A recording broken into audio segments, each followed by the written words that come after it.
Lirimi I hapësirave publike nga ndërtimet e palishme vijojnë në të gjithë vendin, duke kontribuar në një transformim të dukshëm të peizazhit urban. Kjo nismë, e cila është një prioritet kombëtar, I paraprit me sukses zbatimin të programit të gjerë dhe ambicioz Rilindja Urbane 2.0, I cili ka si qëllim kryesor rikthimin e lishmërisë në territorin e Shqipërisë, duke u ofruar mundësi të reja zhvillimi për komunitetet dhe qytetarët që përballen me sfida të mëdha urbanistike. Programi Rilindja Urbane 2.0 ka për qëllim të ndërhyrë me efektivitet në zonat e cënuara dhe të mbushura me ndërtime të palishme, duke siguruar kështu një zhvillim të qëndrueshëm dhe një mjedis të pastër të organizuar për të gjithë. Vijoj, shkroi kryeministri Edi Rama në rrjetet sociale, duke ndarë me qytetarët pamjen nga prishja në disa ndërtimeve të palishme, si pjesë e këtij procesi të gjerë që është duke u zhvilluar në të gjithë vendin. Me një angazhim të palëkundër për t'i dhënë fund përhapjes së ndërtimeve të paautorizuar, ky aksion ka një rëndësi të madhe për zhvillimin e qëndrueshëm të qyteteve dhe fshatrave të Shqipërisë. Ky lloj aksioni është pjesë e një programi afatgjatë të qëndrueshëm, I cili synon të përmirësojë cilësinë e jetesës së qytetarëve dhe të jap fund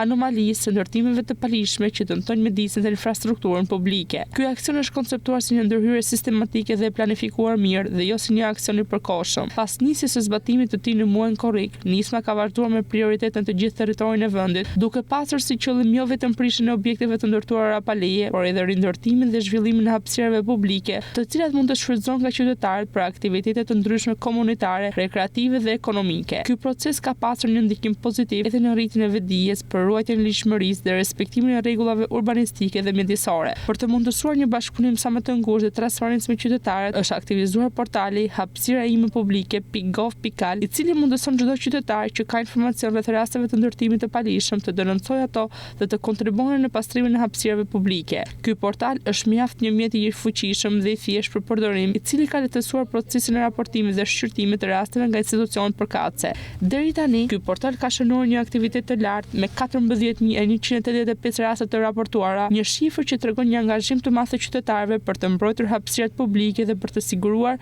lishmërinë e territorit. Për sa I përket zgjidhjes së këtyre rasteve, deri në momentin e fundit janë trajtuar dhe zgjidhur 10.583 raste, duke siguruar që shumë zona të çliruara nga ndërtimet të palishme të kthehen në hapësira të mbrojtura dhe të shfrytëzuara për qëllime publike. Përveç kësaj, 3.602 raste të tjera janë aktualisht në proces shqyrtimi, që tregon një punë të vazhdueshme dhe të organizuar nga autoritetet përgjegjëse. Ky